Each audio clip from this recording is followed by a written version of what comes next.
Assalamualaikum warahmatullahi wabarakatuh. Kembali lagi di channel saya, Welinda Ahmad. Apa kabar Anda semuanya? Semoga Anda selalu dalam keadaan sehat walafiat dan dilancarkan segala urusannya serta dimudahkan rezekinya. Nah, di video kali ini saya akan memberikan informasi mengenai tentang tidak semua KPM yang memegang kartu KKS itu dinamakan KPM PKH maupun KPM BPNT, dan yang kemarin tidak cair berkemungkinan tidak cair selamanya.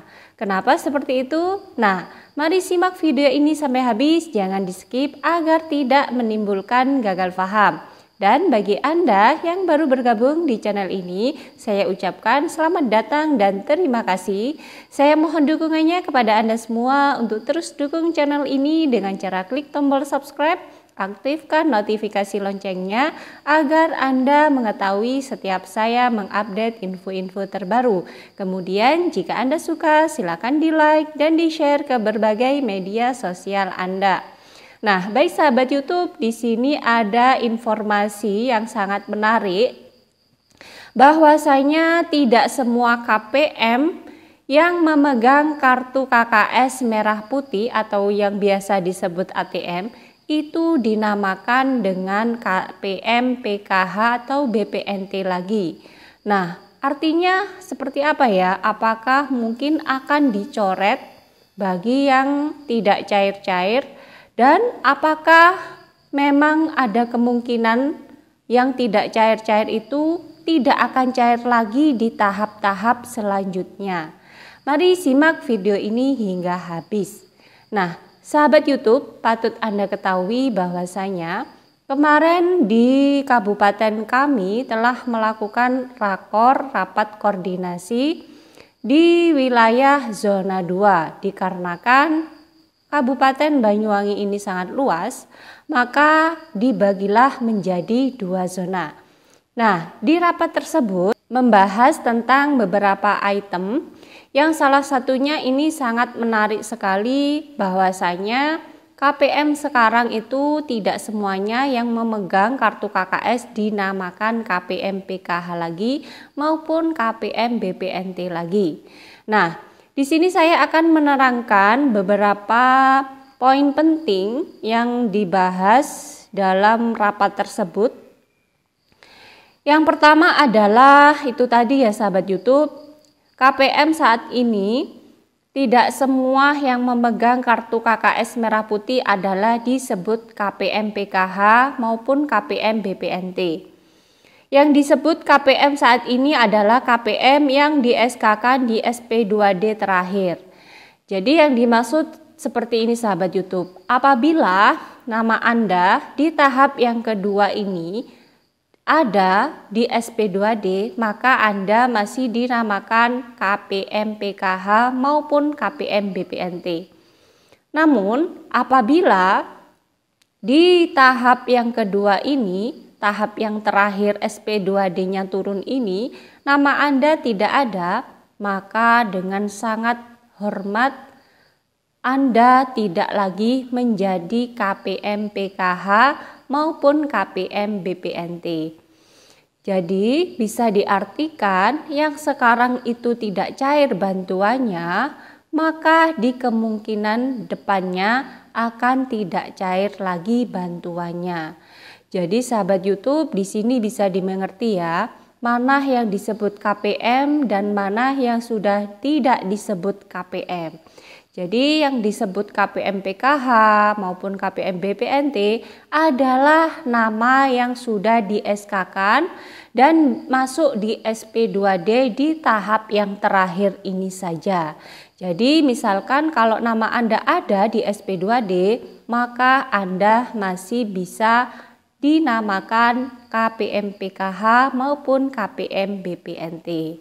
Jadi bisa dimengerti ya sahabat YouTube, itu informasi yang pertama. Kemudian informasi yang kedua, PKH sudah resmi diganti dengan 6 PKH, maksudnya EPKH, aplikasi yang sering dipakai oleh pendamping PKH dulu, itu sekarang resmi ditutup dan sekarang pendamping PKH akan dibuatkan yang namanya 6 PKH, tapi itu masih dalam proses ya sahabat YouTube. Kemudian informasi selanjutnya, SDM PKH fokus mendampingi yang ada di SP2D, yakni KPM yang saldonya 0 dan KPM yang tidak bertransaksi saja.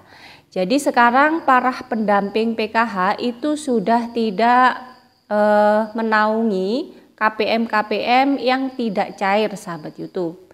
Ya, karena itu tadi kalau sudah tidak masuk di SP2D yang terakhir, maka tidak dinamakan KPM PKH maupun KPM BPNT. Maka dari itu SDM PKH atau pendamping sosial PKH akan fokus mengurusi KPM yang namanya ada di SP2D saja dan mengurusi KPM yang saldonya itu 0 dan tidak transaksi saja. Jadi yang dimaksud seperti ini. Ada nama di SP2D, kemudian ternyata setelah dicek bantuannya itu saldonya 0. Nah, maka ini yang harus diperhatikan oleh pendamping PKH masing-masing. Dan juga KPM yang sudah masuk di SK SP2D, kemudian ternyata beliau atau KPM ini tidak juga kunjung bertransaksi, artinya tidak segera diambil bantuannya. Nah, ini yang menjadi perhatian SDM PKH saat ini. Jadi para SDM sudah tidak menaungi atau memperhatikan lagi para KPM yang tidak cair-cair itu. Nah, kemudian informasi selanjutnya adalah DTKS menjadikan dasar pencairan bantuan karena memiliki dasar hukum yang ada di undang-undang. Jadi sekarang dasar penerima bantuan itu semuanya berpusat di DTKS sahabat YouTube. Yang ada acuannya, maksudnya semuanya itu mengerucut kepada DTKS ya, karena DTKS itu memiliki dasar hukum yang ada di undang-undang juga sahabat YouTube. Kemudian informasi selanjutnya, Kemensos akan memvalidkan data DTKS karena DTKS yang lebih memiliki dasar hukum. Jadi sekarang Kementerian Sosial itu lebih melihat data yang di DTKS karena di data DTKS yang dianggap lebih memiliki dasar hukum. Kemudian informasi selanjutnya sahabat YouTube, SDM PKH tidak melakukan verifikasi lagi saat ini, artinya tidak melakukan verifikasi pendidikan, verifikasi kesehatan yang dulu sering dilakukan oleh pendamping PKH. Namun komponen anak sekolah yang memverifikasi adalah pusat dengan mensinkronkan data Dapodik dan EMIS dengan data yang di DTKS. Jadi sekarang yang memverifikasi KPM yang mempunyai anak sekolah itu adalah langsung pusat dengan cara mensinkronkan antara data yang di DTKS dengan data yang di Dapodik maupun yang di EMIS. Jadi bagi yang di Dapodik itu bagi sekolah yang dalam naungan Kementerian Pendidikan dan Kebudayaan, kemudian yang mensinkronkan dengan EMIS itu adalah sekolah-sekolah yang dinaungi oleh Kementerian Agama. Jadi apabila ternyata anak Anda bantuan PKH-nya tidak cair, misalkan satu anak di keluarga Anda tidak cair bantuannya. Nah, itu berarti data anak Anda di sekolah belum sinkron dengan yang di DTKS. Jadi Anda harus mendatangi sekolahnya dan menanyakan ke operatornya akan data-data anak Anda apakah sudah aktif di Dapodik atau EMIS atau belum. Jadi ketika di Dapodik sudah aktif maupun di EMIS sudah aktif, maka secara otomatis di situ akan tersinkronkan dengan data yang di DTKS. Jadi di situ nanti ada beberapa item terkait anak ini layak mendapatkan bantuan apa tidak. Nah, ketika layak mendapatkan bantuan sosial, maka operator sekolah akan mencentang hal tersebut di Dapodik maupun EMIS-nya masing-masing. Jadi Anda sebagai orang tua harus jeli dan harus tanggap ya ketika bantuan PKH anak Anda tidak cair. Jadi langsung saja temui guru atau operator yang ada di sekolahnya masing-masing. Kemudian informasi selanjutnya, untuk balita KPM melakukan aktivasi NIK di Dukcapil, maka secara otomatis akan tersinkronkan dengan DTKS. Dan bagi Anda para KPM yang kebetulan punya balita, segeralah aktivasi nomor NIK anak Anda di KK ke Dukcapil. Kemudian setelah di Dukcapilnya itu aktif, maka nanti secara otomatis akan tersinkronkan dengan data DTKS. Nanti bantuan anak Anda yang balita akhirnya bisa cair. Kemudian informasi selanjutnya, final closing SIK-NG dilakukan setiap bulan melalui kelayakan BNBA. Jadi kalau dulu sahabat YouTube, para pendamping itu setiap kali melakukan pemutakhiran itu kan ada final closing ya. Nah, sekarang final closing itu dilakukan oleh daerahnya masing-masing melalui aplikasi SIK-NG dan melalui kelayakan BNBA tersebut.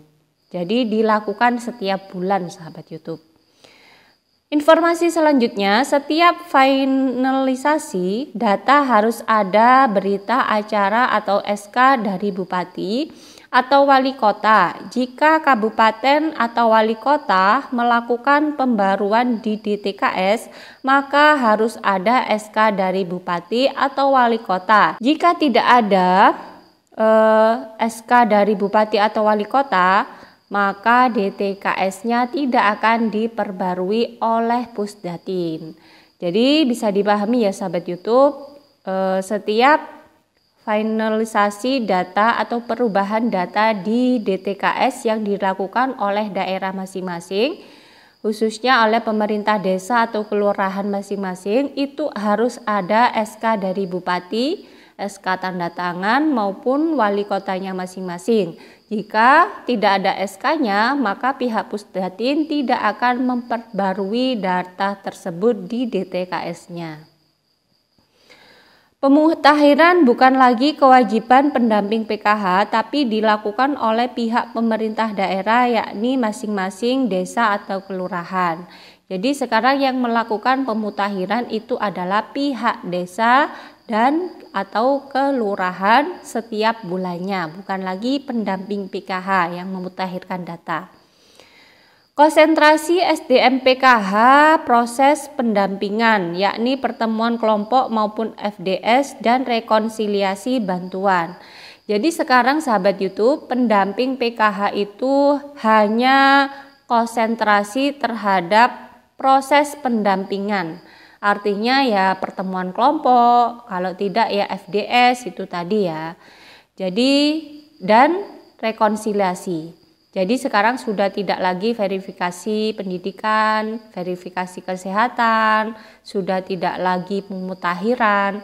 Yang konsentrasinya sekarang hanyalah pertemuan kelompok dan FDS. Kemudian rekonsiliasi pencairan bantuan PKH. Saat ini KPM yang tidak melakukan pencairan lebih dari 1% rasionya per kabupaten, maka dianggap jelek, tentu ada peringatan dari pusat. Jadi ini patut diperhatikan ya sahabat YouTube tentang penyerapan pencairan bantuan di setiap daerah. Kalau lebih dari 1% rasionya per kabupaten, maka ini dianggap jelek oleh pemerintah terhadap kabupaten tersebut dan mendapatkan peringatan dari pusat. Kemudian kalau dianggap pencairannya itu bagus apabila tingkat penyerapan pencairan bantuan itu mencapai 9,99% dari total KPM seluruhnya. Jadi kabupaten atau kota yang tingkat penyerapan pencairannya itu mencapai 9,99%, maka itu dianggap baik atau dianggap bagus oleh pemerintah dari total seluruh KPM yang ada di kabupaten atau kota tersebut. Jadi istilahnya kalau ada bantuan turun maka ya harus dicairkan secepatnya. KPM yang tidak masuk SP2D karena datanya tidak valid, ketika datanya valid ini tidak menjamin apakah dia dapat bantuan lagi atau tidak. Itu tergantung pusat. Jika di SK-kan maka jadi KPM lagi, jika tidak maka tidak jadi KPM lagi. Nah, di sini patut saya tekankan ya sahabat YouTube, apabila nama Anda tidak masuk di SP2D kemarin-kemarin dikarenakan data Anda sedang bermasalah, kemudian data Anda sudah disinkronkan atau sudah dibenahi.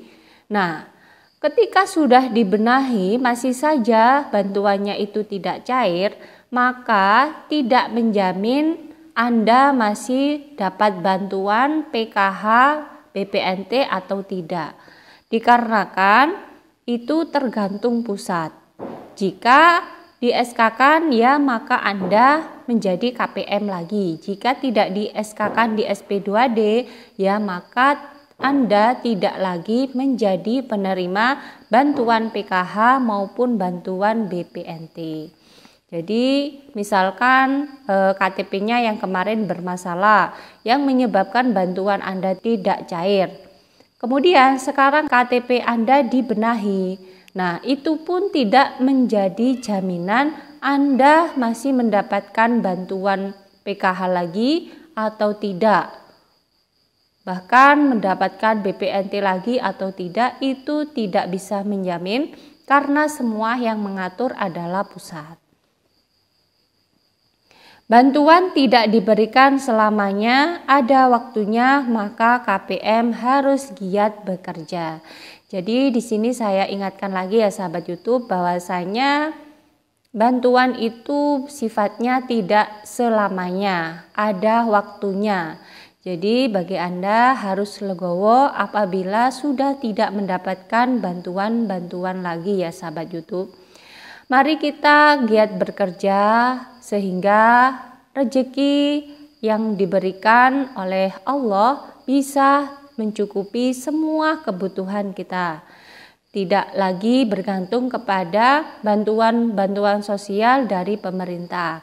Karena bantuan sosial itu sifatnya hanya sementara sahabat YouTube, tidak selamanya. Untuk selebihnya ya kita harus giat bekerja untuk memenuhi kebutuhan keluarga masing-masing. Nah, itu saja sahabat YouTube informasi yang bisa saya sampaikan. Semoga bermanfaat bagi Anda semua. Dan bagi Anda yang baru bergabung di channel ini, jangan lupa tinggalkan jejak dengan cara klik tombol subscribe, aktifkan notifikasi loncengnya agar Anda mengetahui setiap saya mengupdate info-info terbaru. Kemudian jika Anda suka, silakan di-like dan di-share ke berbagai media sosial Anda. Dari saya, wallahul muwaffiq ila aqwamit thoriq. Wassalamualaikum warahmatullahi wabarakatuh.